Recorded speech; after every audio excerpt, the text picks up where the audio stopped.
What's going on, everybody? KingofDragons 5000 here, coming at you with another figure review. Today we'll be having a look at the Bandai Power Rangers Legacy Collection, Mighty Morphin Power Rangers, the Black Ranger. Now, I know we've had a look at this guy before, but this is the new Metallic Ranger, and he does come with a power axe, which really excited for that. Same style packaging we got with the original Black Ranger. You can see we have that same image of the Black Ranger here. On the back, you can see all 5 of the original Mighty Morphin Power Rangers are included in this wave. We have the Red Ranger, Blue Ranger, Yellow Ranger, Black Ranger, and the Pink Ranger. And all 5 of them come with their power weapon, so really excited about that. So with that out of the way, guys, let's actually take a little break, get this guy out of the packaging, and then we'll go into the rest of his review. So sit tight, everyone. And so here we have the Black Ranger posed and out of the packaging. Before we get onto the figure, let's actually have a look at his accessories. Let's actually take a look at his Blade Blaster first of all. Let's get it out of the packaging, or out of his holster, so we can show that off really fast. Here we do have his Blade Blaster, and you can see it is made of this translucent red plastic. If you can't tell, here we do have the original Blade Blaster from the Black Ranger, and I just went ahead and dropped that, so it's not appearing on my camera, but you can see that this one is a little more translucent when we put them next to each other. You can see this one is actually a little more gummy than the original one, and of course he does come with the holster. So moving that off to the side. Black Ranger's other accessory includes his power axe, something that was omitted on the first one, or not really omitted, just wasn't around. But they did a really good job on the power axe, and it is made of this translucent, semi-translucent plastic. It really doesn't show too much on camera, but it is a semi-translucent plastic. The paint apps are done really, really well. You can see the yellow right here on the blade is painted really clean, as well as the yellow going down here. The Mastodon coin, again, sculpted and painted really well. And then we have the barrel right here, painted silver.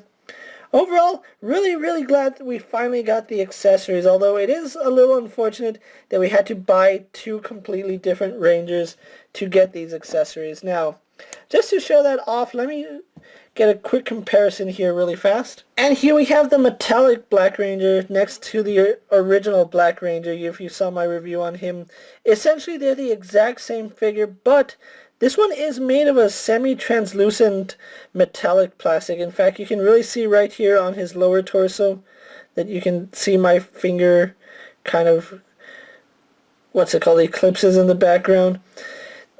All of them have this semi-translucent plastic that they're made of. Let's actually show that off really fast if we can. The Black Ranger is probably one of the worst examples to actually show off because it looks really nice on Black Ranger. But you can kind of see my finger in the back, although it's not as noticeable as you would think. It still looks really nice. You can see this one is kind of a charcoal color, where this one is actually black. I don't know which one I actually like better, because essentially they are the same figure, but this one does a few things right, and that's that we get an accurate morpher. You can see the black was omitted on this one, and then we have a silver belt, where this one does have a white belt.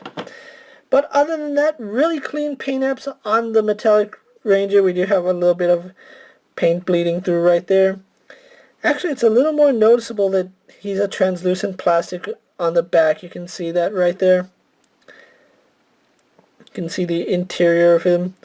But still a really nice looking figure, and I really don't have too many complaints against it, other than I went out and bought another Black Ranger. But that's how companies get you these days. They release one thing and then give you what you want in another release. So you're forced to buy both of them. I don't mind because I'm a Power Rangers fan. They're both going to go up on my display. Moving on to his articulation, it's the same. We have a ball joint in the head, although there's no pivot in the head. We do get a rotation. The neck joint seems to work a little better. We do have a hinge in the neck, which looks down and up, again rotation. Arms seem to go out a little further, but we do get these ratcheting joints, which I'm kind of a fan of those ratcheting joints, and then they do come forward a little better than most figures because the way they sculpted the chest. We do get a full 360, which works really well. We have a bicep swivel, double jointed in the elbow, and it works pretty well. We have a swivel at the glove, a ball hinge in the hand, so we get in and out and up and down hinge. Then we get a swivel at the wrist. Ab crunch still works really well. It goes that far back, that far forward.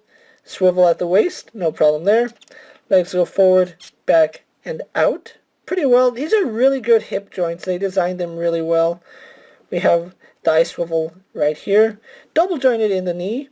He swivels at the boot and has that same ratcheting hinge joint that we saw in the original Black Ranger, and then forward facing pin for rocker. So we do get pretty good range on Black Ranger here. So what I'm going to do now is take a little break, get him posed for my final thoughts, and then we'll wrap up his review. So sit tight, everyone. So here we have Black Ranger posed for my final thoughts. Overall, a really nice figure, and I'm really glad that we do get the power weapons. I'm not really a fan of the translucent power blaster, or the blade blaster. That just doesn't seem like it should have been a thing, but they did give it to us anyway. Still, really glad we got the power axe with this figure. If it didn't come with the weapon, I definitely would have passed on this figure. I actually picked up the entire wave at Walgreens now. To my knowledge, the metallic Rangers are only hitting shelves at Walgreens. I have not seen them at Walmart, Toys R Us, Target, or Kmart. So if you're looking for these guys, be checking your local Walgreens. Hopefully you find them. I was lucky enough to find all 5 of them. Not at the same store. I did have to go to several different Walgreens. But if you're lucky enough to find them and you don't already have the standard release or you want the weapons, you can go ahead and pick these guys up. Otherwise, I don't see them as a must-have. But if you're like me and you need the weapons, you're going to want to have them in your collection. But with that being said, guys, I'm KingofDragons 5000. Don't forget to like this video, leave a comment, subscribe to my channel. Go check out all my other Power Ranger reviews, as well as all my other action figure reviews. Hopefully there's something you enjoy. As always, if there's a figure you would like to see me review, let me know down in the comments. And if it fits in my collection, I'll definitely have a look at it. Until next time, guys, I'll see you later. Take care, everyone.